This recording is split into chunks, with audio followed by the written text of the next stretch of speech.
Salam IT News, jumpa lagi di program berita kami. Hari ini kami akan informasikan tentang sejak awal epidemi, komunis Tiongkok telah lebih dulu menjarah sumber daya medis di sejumlah negara menggunakan perusahaan milik negara maupun swasta dan sebagainya. Kemudian sarana medis ini dijual kembali ke negara lain. Simak berita selengkapnya. Virus komunis Tiongkok mengamuk di seluruh dunia, menyebabkan banyak negara menghadapi kekurangan atau bahkan kehabisan sarana medis untuk memerangi epidemi. Namun berbagai sumber mengungkapkan bahwa sejak awal epidemi, di satu sisi komunis Tiongkok menutupi informasi tentang epidemi, sementara di sisi lain lebih dulu menjarah dan memborong sumber daya medis di berbagai negara melalui kedutaan atau konsulat Tiongkok di luar negeri, perusahaan milik negara, Asosiasi Tiongkok Keturunan Tionghoa, dan Kamar Dagang Tiongkok di luar negeri. Akibatnya negara-negara itu jatuh ke dalam situasi pasif di bawah hantaman epidemi. Menurut media Australia The Sydney Morning Herald, raksasa real estate Greenland Group yang didukung oleh komunis Tiongkok adalah mayoritas pemegang saham yang dimiliki oleh pemerintah Shanghai. Sejak didirikan pada tahun 2013, apartemen hunian di Sydney dan Melbourne telah dijual seharga lebih dari $1 miliar Amerika Serikat atau lebih dari 16,2 triliun rupiah. Ketika epidemi radang paru-paru komunis Tiongkok pecah, karyawan Greenland Group mendapat instruksi untuk mengesampingkan pekerjaan sehari-hari. Mereka diminta membeli sejumlah besar sarana medis di seluruh dunia dan dikirim ke Tiongkok. Orang dalam perusahaan tersebut mengungkapkan bahwa Greenland Group melakukan ini secara global. Begitu di Sydney, membeli sejumlah besar masker bedah, termometer, tisu antibakteri, cairan disinfektan tangan, sarung tangan, dan sarana medis lainnya. Karyawan perusahaan diminta untuk mengumpulkan sarana medis apapun dan kesampingkan pekerjaan lainnya. Aksi ini telah berlangsung selama beberapa minggu hingga Februari 2020. Bahkan seluruh departemen akuntansi tidak hadir selama beberapa hari karena mereka sibuk membeli sarana medis seperti yang diinstruksikan. Sehubungan dengan itu, Presiden Greenland Group mengatakan, menurut persyaratan dari pemerintah pusat, komite kota, dan pemerintah kota Shanghai, Greenland selanjutnya akan menangani pengadaan sarana medis epidemi global untuk memenuhi permintaan pasar domestik Tiongkok. Virus itu telah menyebabkan kekurangan pasokan medis di Tiongkok.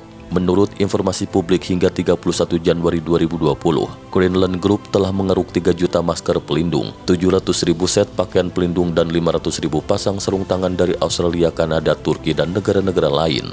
Greenland juga membentuk tim untuk membeli sarana darurat medis seperti masker, pakaian pelindung, dan kacamata pelindung.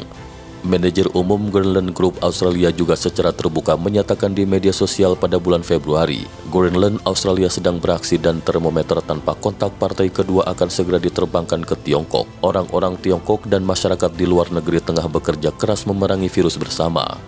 Pada akhir Januari lalu, Xinhua News Agency pernah melaporkan bahwa Greenland Group menyumbangkan 20 juta yuan bahan pencegahan epidemi di Shanghai, dan sebelumnya juga menyumbangkan 500.000 masker, 20.000 pakaian isolasi untuk Wuhan, serta menyumbangkan bahan pencegahan epidemi ke pemerintah provinsi dan kota setempat.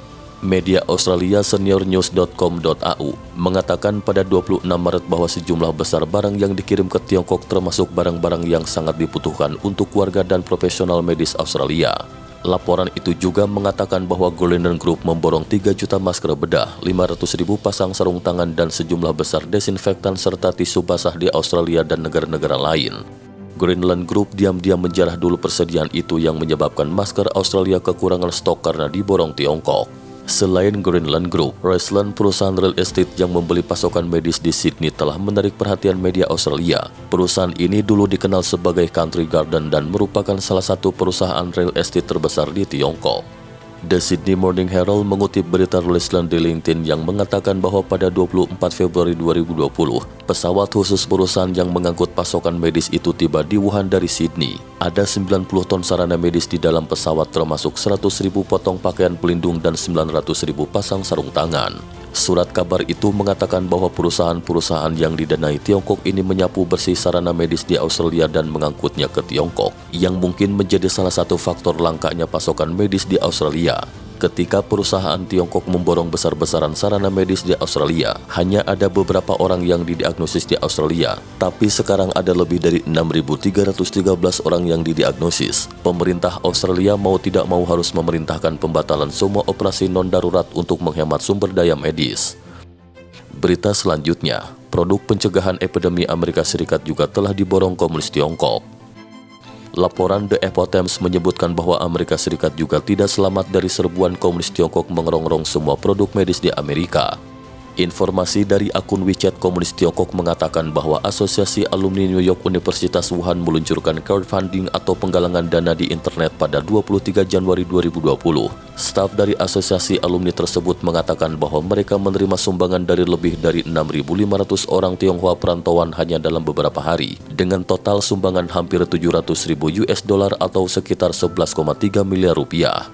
Asosiasi alumni segera melakukan aksi pembelian di Amerika Serikat. Mereka mengirim ke Tiongkok sambil membeli sarana medis yang dibutuhkan dan mengirim sebanyak yang bisa dikirim. Hanya dalam waktu singkat, asosiasi alumni di New York berhasil mengumpulkan lebih dari 4 juta dolar Amerika Serikat dari orang-orang Tiongkok di luar negeri, termasuk Kamar Dagang Tiongkok di Amerika, Asian American Community Empowerment, American Hubei Association dan kelompok Tionghoa di Amerika. Lembaga sekolah Tiongkok kemudian membeli sejumlah besar masker, kacamata, dan pakaian pelindung lalu dikirim ke Hubei, Tiongkok. Media Tiongkok mengatakan bahwa banyak asosiasi orang Tionghoa perantauan di luar negeri dan asosiasi industri medis Tiongkok di Amerika Serikat meluncurkan penggalangan dana dan membeli pasokan medis kemudian dikirim ke Tiongkok. Selain itu, jutaan bahan pelindung yang diangkut dari Amerika Serikat, Jepang, Australia, dan Spanyol juga dikirim ke Tiongkok. Pada tanggal 31 Januari, sebuah tim sukarelawan Wuhan United yang terdiri dari orang Tionghoa di Amerika Serikat bekerja sama dengan organisasi non-pemerintah Amerika Serikat, Direct Relief, mengangkut sejumlah pasokan medis darurat dari San Francisco ke Wuhan, Tiongkok, termasuk 200.000 masker bedah medis, 27.500 pasang sarung tangan medis, dan 4.000 potong pakaian pelindung dengan berat total 2,5 ton. Terbetik berita bahwa penggagas Wuhan United adalah HUST Alumni Association of Northern California dan Wuhan University Alumni Association di wilayah Teluk San Francisco, Amerika Serikat. Berita selanjutnya, produk medis Kanada diborong habis komunitas Tionghoa perantauan. Di Kanada yang tidak memproduksi sarana medis dan memiliki cadangan terbatas di mana sejak pecahnya wabah di Tiongkok, komunitas Tionghoa perantauan telah membentuk tim untuk memborong berbagai sarana medis kemudian mengirimnya ke Tiongkok. Menurut statistik yang tidak lengkap hingga 27 Januari, berbagai komunitas Tionghoa perantauan di wilayah Vancouver telah mengumpulkan total lebih dari 1,5 juta yuan atau sekitar 3,3 miliar rupiah dan menyumbangkan bahan pakaian pelindung senilai ratusan ribu yuan. Federasi Tiongkok di Kanada telah mengirim 100.000 masker ke Wuhan, Huanggang, Qingzhou, dan daerah lainnya di Tiongkok melalui SF Express. Laporan itu juga mengatakan bahwa pada 24 Januari, Asosiasi Hubei, Kamar Dagang Hubei, dan beberapa asosiasi alumni Kanada, Universitas Wuhan, dan sebagainya bersama-sama memprakarsai kegiatan penggalangan dana untuk Hubei dan Wuhan.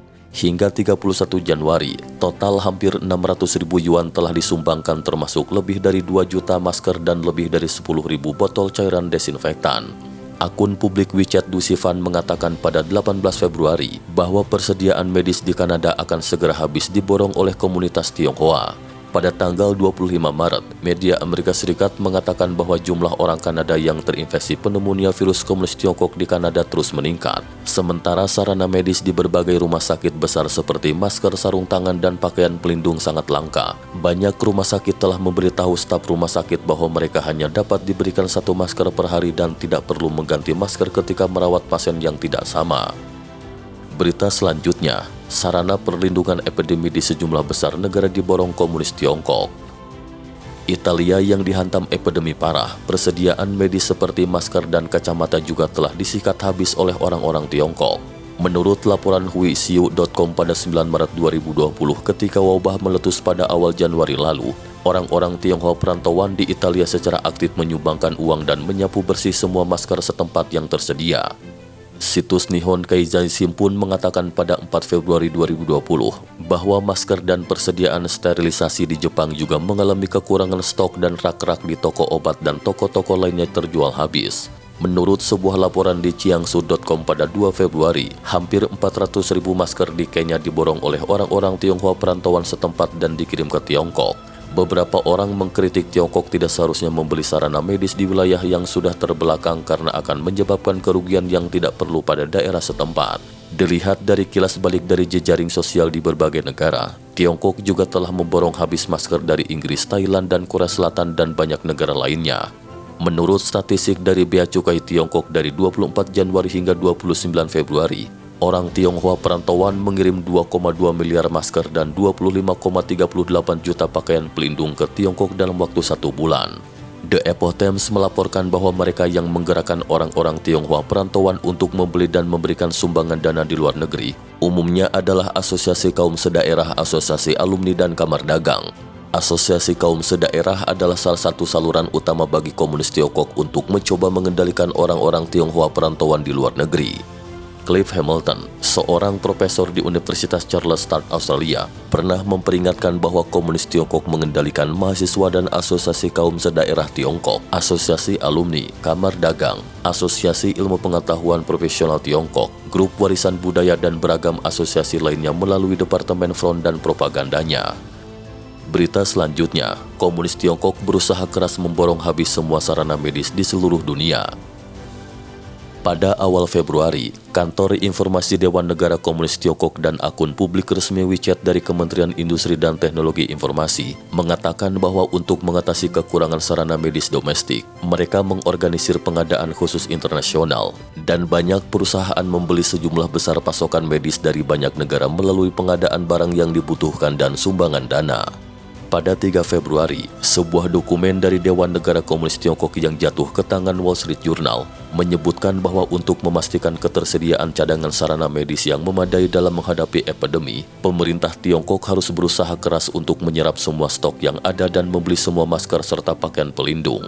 Menurut laporan media Tiongkok bahwa sejak 25 Januari, Alibaba, platform e-commerce terbesar di Tiongkok, mengumumkan pembentukan dana khusus senilai 1 miliar yuan untuk pengadaan sarana medis di luar negeri dan mengumumkan akan melakukan transportasi lintas batas secara gratis. Menurut kantor berita Xinhua pada 31 Januari, 45.000 pakaian pelindung yang dibeli oleh Tencent dan Fosun Internasional dari Inggris dan Jepang tiba di Wuhan. Fosun mengatakan bahwa hingga 29 Januari mereka telah membeli 330.000 masker dan 270.000 pakaian pelindung.